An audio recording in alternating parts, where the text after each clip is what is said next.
aí, estudante? No vídeo de hoje nós vamos falar sobre as teorias demográficas.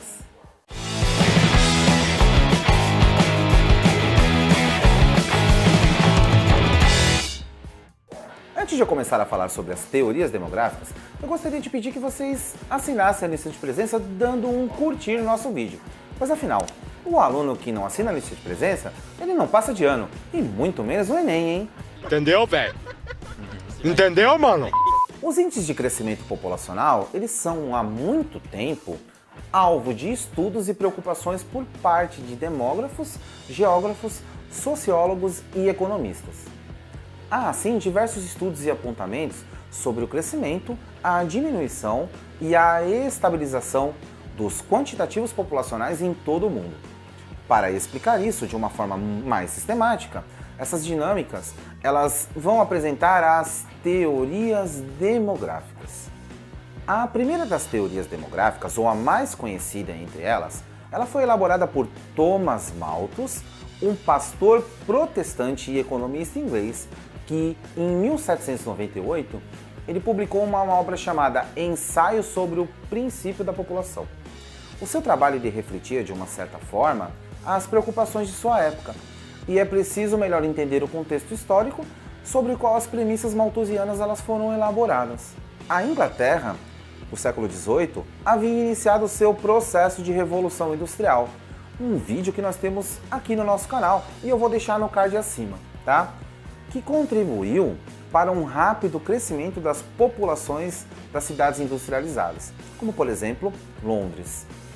O número de habitantes ele dobrava em algumas dezenas de anos, o que, somado aos baixos salários e às precárias condições de trabalho e moradia, contribuíam para o aumento da miséria e da pobreza nos centros urbanos europeus.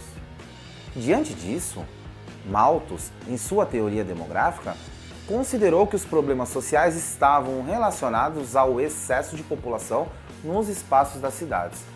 Além disso, Malthus previu que a população tendia a crescer ainda mais rapidamente do que em outros momentos, o que fez concluir que o crescimento demográfico seria superior ao ritmo de produção de alimentos. A teoria malthusiana preconizava que o número de pessoas aumentava conforme a progressão geométrica, enquanto a produção de alimentos e bens de consumo crescia conforme a progressão aritmética, portanto, muito mais lento. Assim, para evitar a ocorrência de grandes tragédias sociais, Malthus defendia o controle moral da população. Dessa forma, os casais só deveriam possuir filho caso tivessem condições para sustentá-los. Nesse caso, para o malthusianismo, os casais mais pobres não deveriam casar-se e procriar, pois eles iam gerar apenas a miséria para o mundo. Impressionante, né? Impressionante. As refutações à teoria malthusiana, no contexto das teorias demográficas, elas não demoraram para aparecer. A principal das atribuições que foram derivadas ao pensamento de Karl Marx e recebeu o nome de teoria reformista ou marxista. Para essa concepção, não era o excesso populacional o responsável pelas condições de miséria e pobreza no espaço geográfico, mas sim as desigualdades sociais, como a concentração de renda no contexto de produção capitalista. Com o tempo, o que também se percebeu foi que Malthus errou por subestimar a capacidade de produção de alimentos. Apesar do acelerado crescimento populacional que ocorreu na Europa até a década de 70, a produção de alimentos foi superior em razão às sucessivas transformações tecnológicas proporcionadas pela segunda e terceira revolução industrial. No entanto, após a Segunda Guerra Mundial, o pensamento de Malthus foi retomado, naquilo que ficou conhecido como a teoria neo-malthusiana. A popularização dessa teoria demográfica aconteceu porque, no pós-guerra, houve um rápido crescimento da população, o que foi chamado de explosão demográfica ou baby boom, um período em que o número de nascimentos foi muito superior ao número de mortes. Nesse sentido, dotados pelas mesmas preocupações de Malthus, os neomalthusianos afirmaram que era necessário estabelecer um controle de crescimento populacional.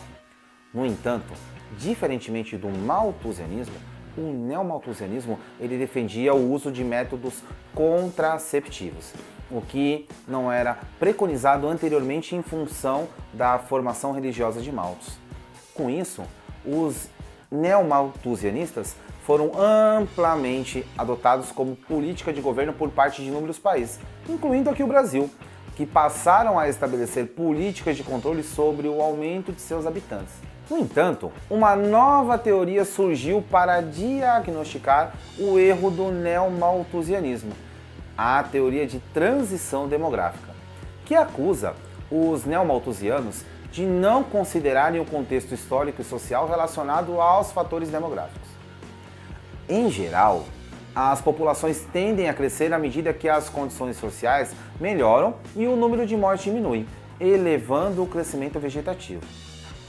No entanto, também melhorias sociais vão ocasionar uma maior consciência da população, que passa a adotar em maior escala o planejamento familiar, diminuindo a taxa de natalidade. Por esse motivo, a transição demográfica demonstra-se que, com o tempo, as populações crescem em um período e vão se estabilizar-se posteriormente, à medida que as sociedades vão se modernizando.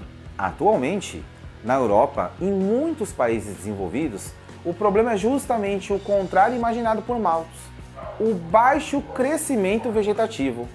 Com uma taxa de natalidade baixa e uma expectativa de vida longa, as populações elas tendem a se envelhecer, sobrecarregando a chamada população economicamente ativa, o famoso PEA, que é responsável pelo trabalho e pelos processos produtivos, além de manter as contas previdenciárias. Países como a Alemanha e a França já adotaram de políticas de incentivo aos nascimentos, como financiamento de educação para o segundo filho e oferta de bolsas remuneradas aos seus pais. Como será que vai ser no Brasil daqui a 40 anos, hein? Cadê seus estudos? Cadê seus estudos? Você é maluco, é? Ou você é idiota? E aí, galera, gostaram do nosso resumão de teorias demográficas? Não deixe de curtir e compartilhar nosso canal. É muito importante pra gente e também pra vocês, pois quanto mais vocês compartilham, mais vídeos nós vamos fazer, tá? E não se esqueça, em 2018, dê um up nos seus estudos.